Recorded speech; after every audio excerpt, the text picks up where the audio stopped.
Hello friends, എവർക്കും പുതിയൊരു വീഡിയോയിലേക്ക് നമസ്കാരം. ഇന്ന് ഞാൻ വന്നിരിക്കുന്നത് ഗുരുവായൂരമ്പല നടയിൽ എന്ന ചിത്രത്തിൻ്റെ ഏറ്റവും പുതിയ റിലീസ് ഒപ്പം ചിത്രത്തിൻ്റെ ട്രെയിലർ ടീസർ അപ്ഡേഷനുമായിട്ടാണ്. വീഡിയോയിലേക്ക് മുൻപ് ഇവർ ഏപ്രിൽ മാസം മെയ് മാസം ഇനി ധാരാളം ചിത്രങ്ങൾ OTT റിലീസ് ചെയ്യാൻ പോവുകയാണ്.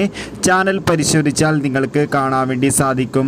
ബിപിൻ ദാസിൻ്റെ സംവിധാനത്തിൽ പൃഥ്വിരാജ്, ബേസിൽ ജോസഫ്, യോഗി ബാബു, നിഖില വിമൽ, അതോടൊപ്പം തന്നെ അനശ്വര രാജൻ, ബൈജു എന്നൊക്കെ പ്രധാന കഥാപാത്രങ്ങളായെത്തുന്ന ഫാമിലി എൻ്റർടൈൻമെൻറ്റാണ് ഗുരുവായൂരമ്പല നടയിൽ. എല്ലാ സിനിമാ പ്രേമികളും ഒരേപോലെയാണ് ചിത്രത്തിൻ്റെ ഓരോ അപ്ഡേഷനും അറിയാൻ വേണ്ടി കാത്തിരുന്നത്.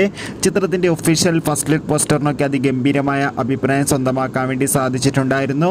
ഇപ്പോഴത്തെ ആ ചിത്രത്തിൻ്റെ ഒഫീഷ്യൽ ടീസർ റിലീസ് ചെയ്തിരിക്കുകയാണ്. അതിഗംഭീരമായ ഒരു മികച്ച ടീസർ തന്നെയാണ് ആരാധകർക്ക് മുന്നിൽ വന്നിരിക്കുന്നത്. ചിത്രം മെയ് മാസമായിരിക്കും റിലീസ് ചെയ്യുക. ചിത്രത്തിൻ്റെ ഒഫീഷ്യൽ ട്രെയിലർ ഉടൻ തന്നെ റിലീസ് ചെയ്യുന്നതായിരിക്കും. കാത്തിരിക്കുക. ബൈ.